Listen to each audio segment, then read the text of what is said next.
c'est une déclaration de principe, c'est vrai, c'est un pas dans la bonne direction, la direction que j'ai toujours souhaité imprimer dans mon pays.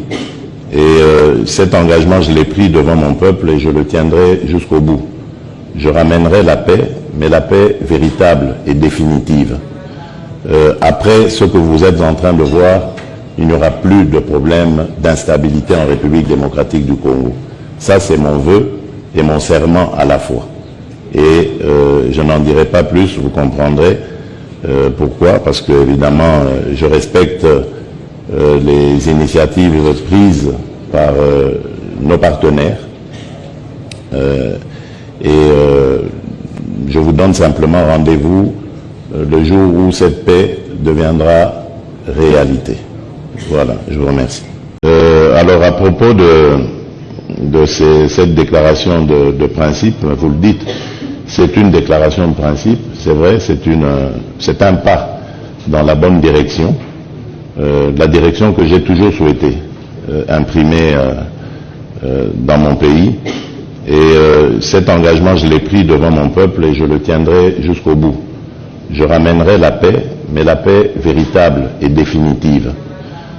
Après ce que vous êtes en train de voir, il n'y aura plus de problème d'instabilité en République démocratique du Congo. Ça, c'est mon vœu et mon serment à la fois. Et je n'en dirai pas plus, vous comprendrez pourquoi, parce que évidemment, je respecte les initiatives prises par nos partenaires. Je vous donne simplement rendez-vous le jour où cette paix deviendra réalité. Voilà, je vous remercie.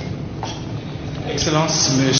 C'est toujours un bonheur et un honneur de recevoir mon cher frère, le président Umaro Sissoko Embalo.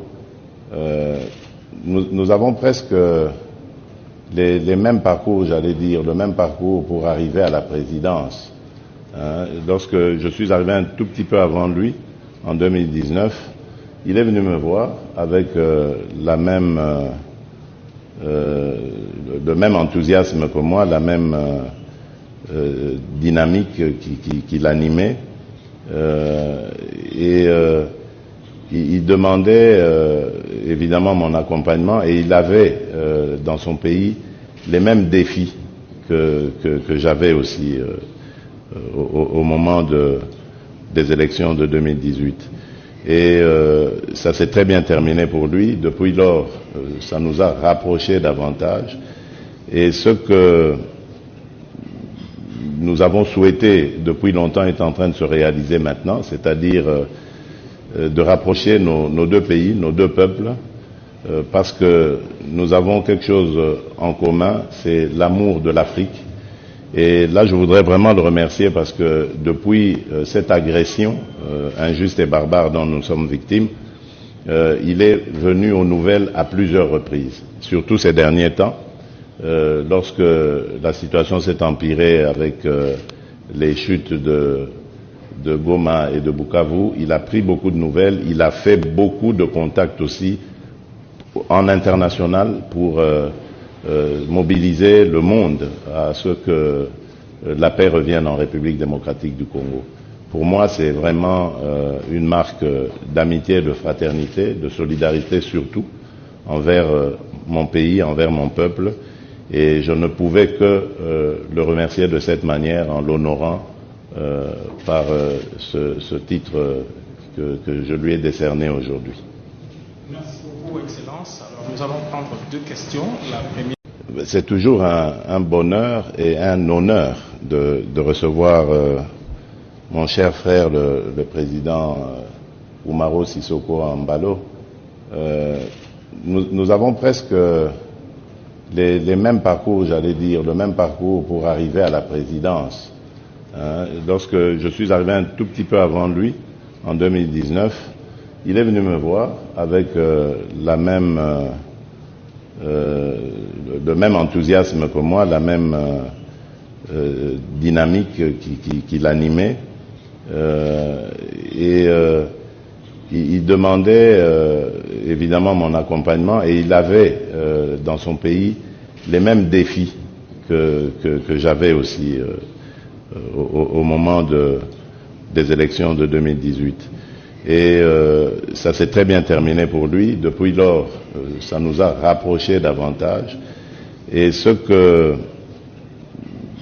nous avons souhaité depuis longtemps est en train de se réaliser maintenant, c'est-à-dire de rapprocher nos deux pays, nos deux peuples, parce que nous avons quelque chose en commun, c'est l'amour de l'Afrique.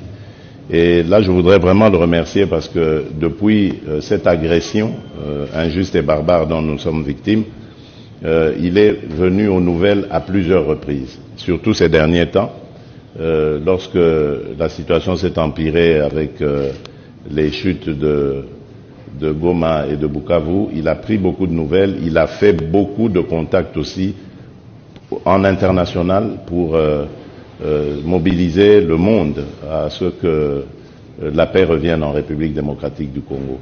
Pour moi, c'est vraiment une marque d'amitié, de fraternité, de solidarité surtout envers mon pays, envers mon peuple.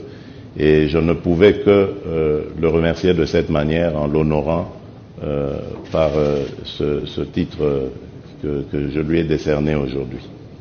Merci beaucoup, Excellence. Alors, nous allons prendre deux questions. La première. Et bon, concernant la situation entre les deux pays que moi j'ai dit toujours, les pays frères, moi en tant que frère, les seules choses qu'on peut apporter, c'est d'avoir la paix entre les deux pays. Parce que n'oublie pas que nous sommes des Africains. On dit toujours que des voisins, c'est des frères. Et pour cela que je pense que si tous les deux partis s'engagent vraiment dans ce jeu de fait, ça c'est très important. Hier, effectivement, j'étais avec le président Kagame. On a beaucoup discuté pour voir comment on pourra trouver la paix entre notre frère Félix. Et avec le président Félix aussi, on a beaucoup discuté. Mais comme vous le savez, je ne suis pas chargé pour faire la médiation entre les deux. Les seules choses que je peux apporter, c'est mon amitié. C'est mon amitié de voir comment on peut trouver la paix entre les deux pays. Ça, c'est très important. On sait avec la paix en République démocratique du Congo, c'est un pays locomotive de la sous-région et l'Afrique aussi. Et c'est pour cela qu'on souhaite incessamment cette situation. Et puis aussi que les Congolais se mobilisent pour le développement du Congo. Le vice-premier ministre, ministre belge des Affaires étrangères, a effectué un bref séjour en ville de Béni ce 29 avril 2025. Maxime Prévost a présenté des civilités au gouverneur militaire du Nord Kivu, le général-major Somokakule Evariste, avec qui ils ont eu une séance de travail élargie au comité provincial de sécurité et à l'Assemblée provinciale du Nord Kivu. Palper l'Est de la RDC, victime des exactions dramatiques, amplifier la portée humanitaire et relayer la réalité actualisée à l'Union européenne sont les mots maîtres du diplomate.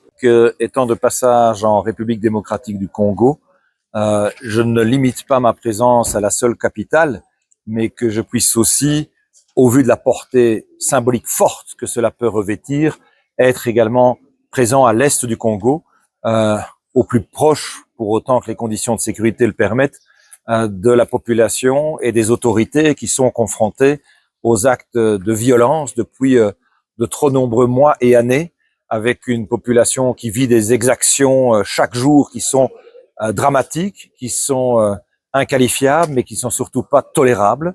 Et il est évident que le Royaume de Belgique entend mobiliser ses leviers d'action diplomatique, mais aussi de coopération au développement, pour pouvoir amplifier l'aide notamment humanitaire, alimentaire, sanitaire. Réceptif, optimiste, le gouverneur du Nord Kivu salue la diplomatie congolaise agissante et remercie la Belgique pour sa prise de position dans la guerre d'agression à l'est de la RDC. Je peux vous assurer que la population du Nord Kivu est plus qu'enthousiaste parce que n'aspire qu'à une seule chose, la paix. Je le dis tantôt à monsieur le vice-premier ministre belge que le Nord Kivu, c'est un paradis. Mais c'est un paradis où l'on meurt depuis plus de 30 ans maintenant. et qu'on est fatigué avec ce cycle de mort qui ne s'arrête pas. Après avoir visité l'hôpital Unichir à Béni, le diplomate belge échangera avec la société civile.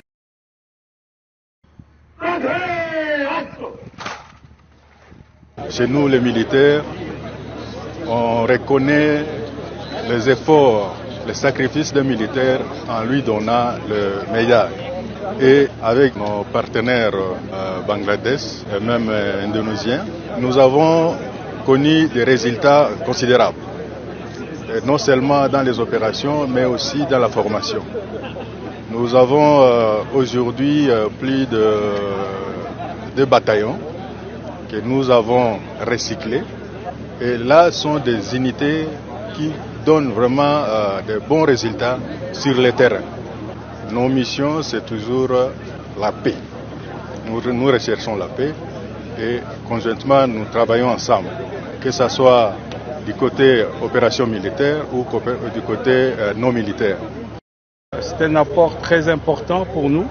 C'est pour montrer la bonne coopération que nous avons entre le FARDC et la MONUSCO. Et sans oublier aussi la police MONUSCO et la police nationale qui sont en train de faire un bon travail sur le terrain. Pour le moment, la province est en train d'aller dans le développement et je crois que chacun est en train de comprendre que la paix et c'est le développement.